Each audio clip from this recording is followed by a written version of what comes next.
5 people have died in an unfortunate road accident in Rukum West. Also in this edition of Kantipur News, we have updates about the status of loans issued by banks, Israel's aggression in Gaza and the Nepal Super League. Good morning, I'm Prarambha Dahal. Let's begin with the main stories. 5 people killed in a road accident in Atwiskot municipality of Rukum West. 9 others have been injured.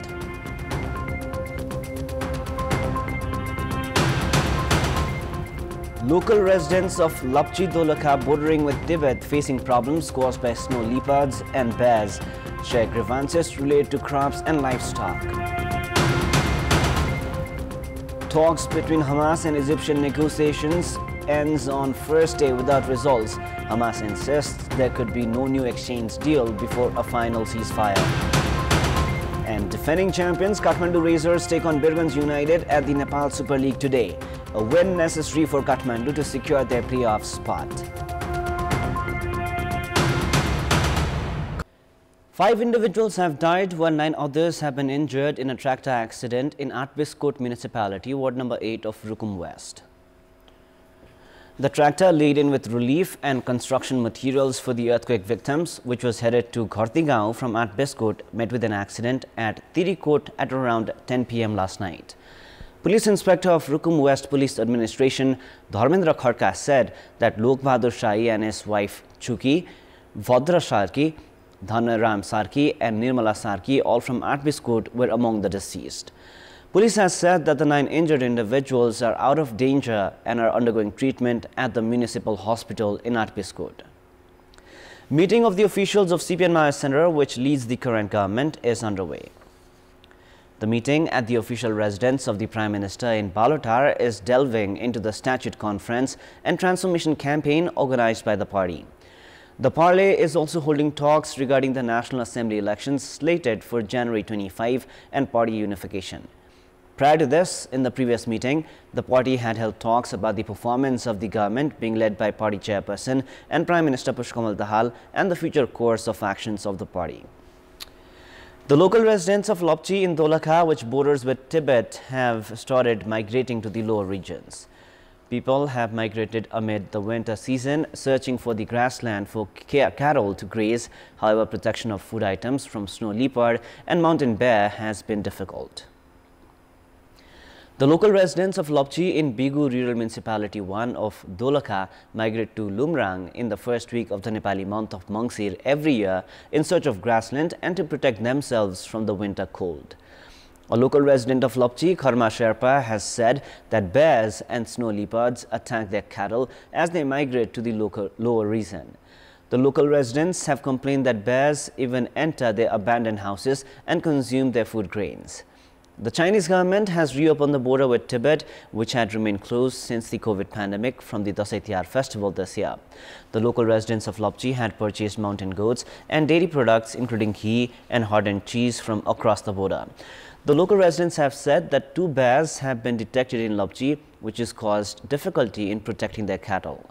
The ward chairperson of Bigu Rural Municipality 1, Mim Bahadur Thamang, said that the locals complained that the bears attack cattle and consume their food or grains while they are compelled to migrate to Lumrang during the winter season. Milam drinking water project is an example of the consequence of failing to ensure seriousness in national pride projects and making political recruitments. In 3 years since the declaration of completion of the project, the Ministry of Drinking Water has witnessed 6 ministers and 7 secretaries, while the Milam Drinking Water Development Committee has seen 6 chiefs. However, regular supply of Milam water has not been ensured for Kathmandu. More than 37 billion rupees has been spent in the name of the project, which still is being abused by political parties to serve their interests. Water from the Milam drinking water project, which was initiated around 25 years ago, first reached the Kathmandu Valley 2.5 years back. Kathmandu Valley residents changed their old water pipes and tanks as well. However, not even 3 months after the water had arrived in Kathmandu, the project was severely damaged by a massive flood. The project, with an initial completion period, was completed in 22 years after spending 35 billion rupees. The project cost was not limited to that, as additional 2 billion rupees was spent in the past 2 years. The project, which was halted during monsoon in the past 2 years, has not resumed operation despite the lapse of 3 months since the end of monsoon. Contractor company-related issues have surfaced as a challenge. This has only left the valley residents struggling for drinking water. The Ministry of Drinking Water does not have another large project similar to Milam. Minister and Secretary of the Ministry of Drinking Water must prioritize addressing issues of Milam. But despite 6 ministers, 7 secretaries and 6 project chiefs in the past 3 years, the project was not completed. The government had conducted required repair works last year, probably because of the election. However, no such efforts have been made this time around. Meanwhile, Kathmandu Khanepani Limited is struggling to meet the demand for water. KUKL is supplying water once every week to 15 days at the moment. As per the existing arrangement, Secretary at the Ministry is the chairperson of the Milam Drinking Water Development Committee and holds all rights as well. Experts have said that the committee should be provided with all rights or a separate mechanism should be formulated to address the issues. A meeting of the board has been held 3 months after the end of monsoon and has agreed to assign works to old company Sino. It will take 45 days and 120 million rupees to repair the structure. A special vaccination campaign has been conducted in Janjarkot after the earthquake that struck the district on 3rd of November earlier this year. The vaccination campaign has been conducted considering the possible health risks in the aftermath of the earthquake. On the second day of the campaign today, those between the age of 6 months and 18 years are being administered vaccinations against measles, and vaccination against typhoid is to be provided to those between the age of 16 months and 45 years old. Supervisor of Health Services Administration Janjarkot, Shanta Bahadur Burathaki, said that regular vaccination programs are conducted according to schedule and that this was a special inoculation drive.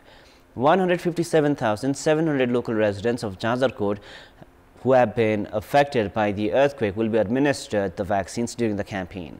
470 vaccination centers have been set up across the district. The vaccination centers have been set up at community schools of the district, places where vaccination centers that had been set up previously and places that are accessible to the local residents.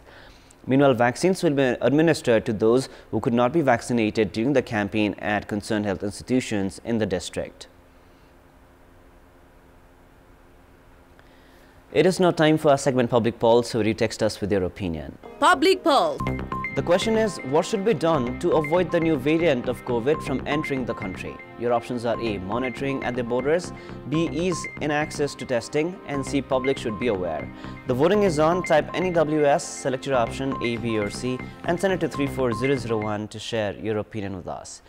In our Public Voice segment, we have asked in all provinces what should be done to improve the quality of education in community schools. Let us now take a look at what they had to say.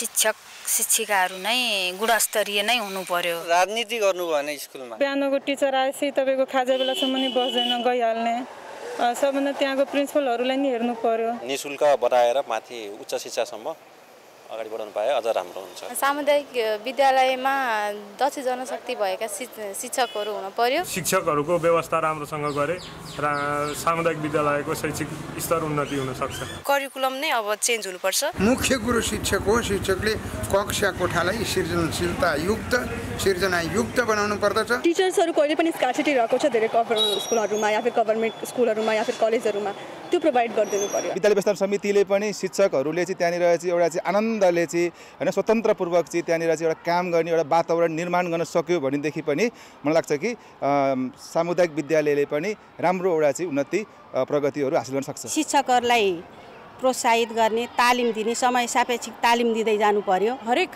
सामुदायिक विद्यालयमा प्रविधिक शिक्षा लिएर आइयो सिपमूलक खालका कार्यक्रम लिएर आइयो त्यस्तो क्लासहरू चलाइयो भने पनि यसलाई अगाडि बढाउन सकिन्छ शिक्षामा चाहिँ एकदम कम बजेट परेको देखिएको छ तिनै तहले आफ्नो भूमिका के हो त्यो निर्वाह गर्नु पनि देखिएको छ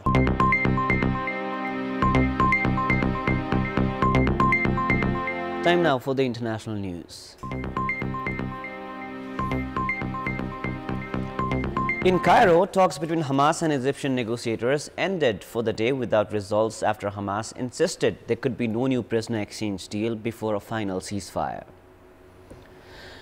The United Nations Security Council further postponed a meeting to discuss calls for urgent humanitarian pauses in Gaza.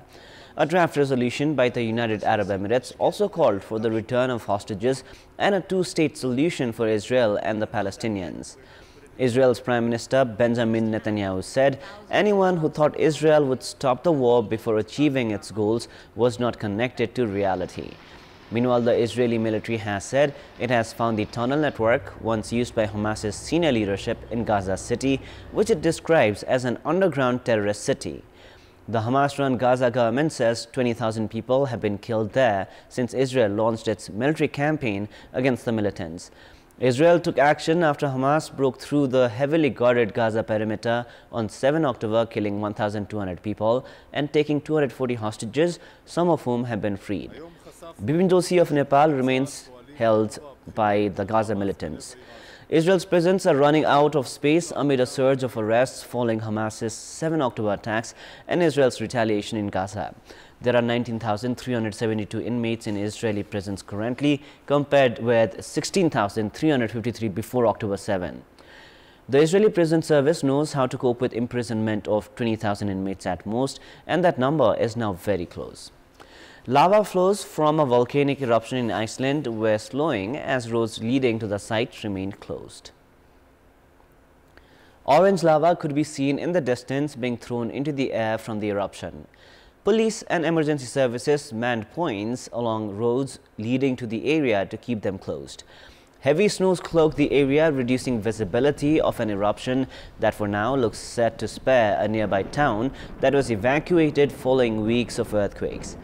The eruption late on Monday on the Reykjanes Peninsula in southwest Iceland spewed lava and smoke more than 100 meters into the air in a dramatic finale to weeks of waiting after the alarm was first raised over the seismic activity.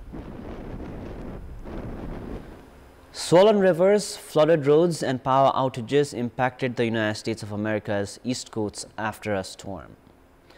The storm left hundreds of thousands without power and washed out roadways in Maine.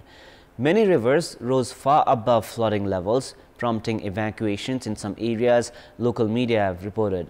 Maine Governor Janet Mills issued a state of civil emergency for most of the state to assist and support response and recovery efforts, as well as seek federal disaster relief. After the Passaic River reached the record level of 10.3 feet, hundreds of people had to evacuate their homes in Little Falls, New Jersey, local media have reported.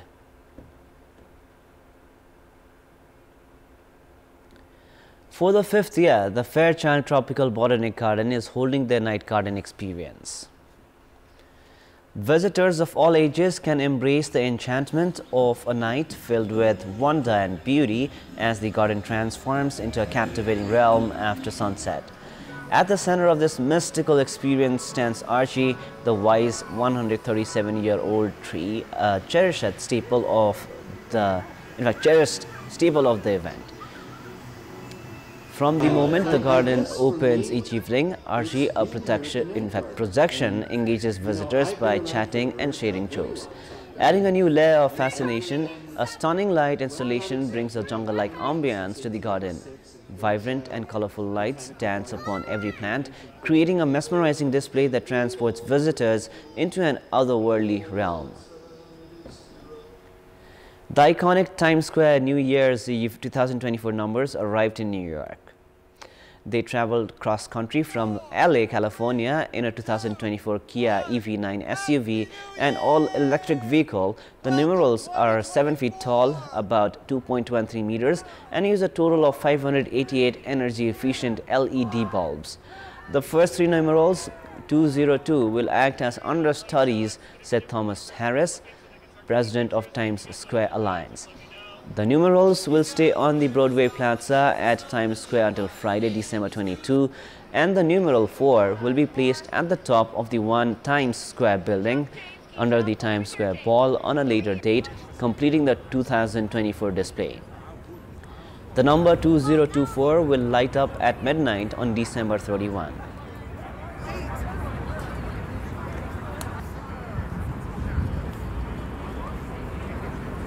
And now, before we wrap up, here's a look into the top stories one more time. 5 people killed in a road accident in Atbiscoat municipality of Rukum West. 9 others injured.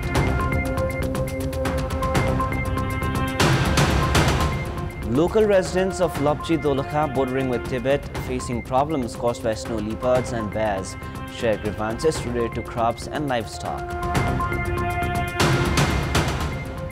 Talks between Hamas and Egyptian negotiations ends on first day without results. Hamas insists there could be no new exchange deal before a final ceasefire. And defending champions Kathmandu Razors take on Birganj United at the Nepal Super League today. A win necessary for Kathmandu to secure their spot in the playoffs. That is all for the moment. Our next English bulletin airs at 6 p.m. Thank you for staying with us. Have a beautiful day ahead.